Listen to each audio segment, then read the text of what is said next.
Hi all, எனக்கு என்ன பார்க்க போகிறோன்னா பூரி கிழங்கு மசாலா எப்படி செய்கிறது பார்க்கலாங்களா. முதல்ல இதுக்கு கிழங்கு எடுத்து வேக வச்சுக்கலாங்க. அண்ட் பூரிக்கு மாவு பிசைஞ்சு எடுத்து வச்சிடலாங்க.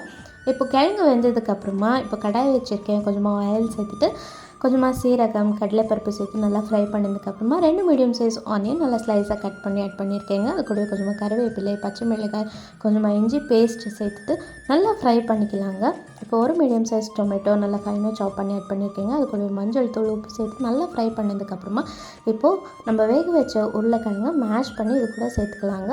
ரொம்ப மேஷ் பண்ணிவிட வேண்டாங்க, அங்கங்கே கிழங்கு இருந்தாக்கா டேஸ்ட் ரொம்ப நல்லாயிருக்கும். இப்போ அதையும் சேர்த்துட்டு கொஞ்சமாக தண்ணி சேர்த்து நல்லா கலந்து விட்டுலாங்க. இப்போ என்னோடய சீக்ரெட் இன்க்ரீடியண்ட் அதாவது கடலை மாவு தாங்க. 1 ஸ்பூன் கடலை மாவுக்கு கொஞ்சமாக தண்ணி சேர்த்து நல்லா கரைச்சி இது கூட ஆட் பண்ணி கலந்து விட்டு நல்லா 10 மினிட்ஸ்க்கு கொதிக்க வச்சு மல்லி தழையை தூவி இருக்குனாக்கா சூப்பர்வான கிழங்கு மசாலா ரெடிங்க. இப்போ பூரி கூட சர்வ் பண்ணிங்கன்னா சூப்பராக இருக்கும். ட்ரை பண்ணி பாருங்கள்.